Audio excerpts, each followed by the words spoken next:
The Speaker recognizes Representative Tlaib. Thank you, Mr. Speaker. I rise in opposition to this conference committee report before us.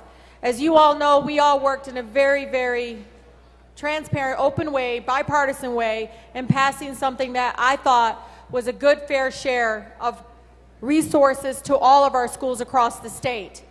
And now before us, we have a tremendous slash on education funding yet again.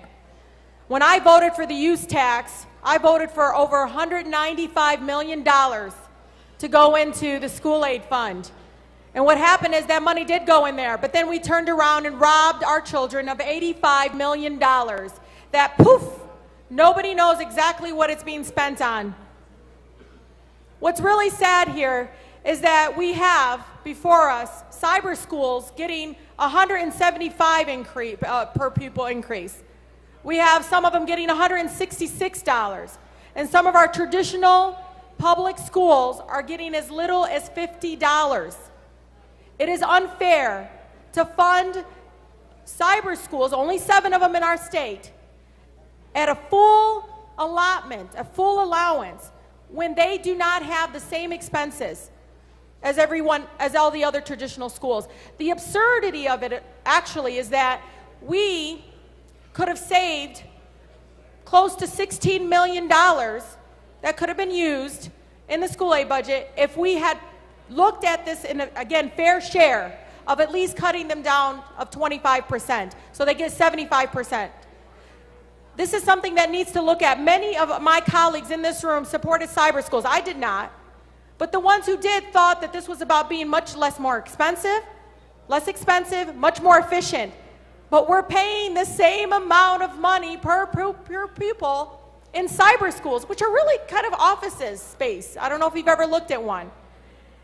And instead, we're continuing to cut and slash our traditional high schools and traditional public schools.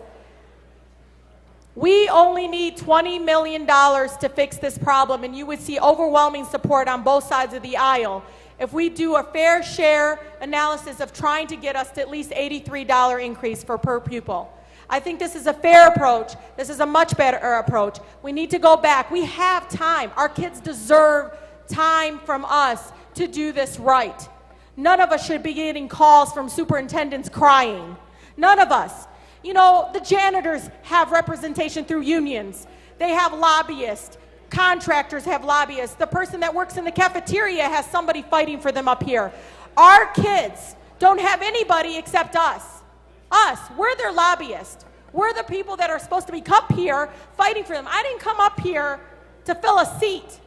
I came up here to change their lives. And we are failing them again by giving them little trinkets, just a little share of money when we knew that we were taking $85 million away from them. It's wrong, Mr. Speaker, and I ask and urge my colleagues to do the right thing and reject this report. Thank you so much. Thank you, Representative.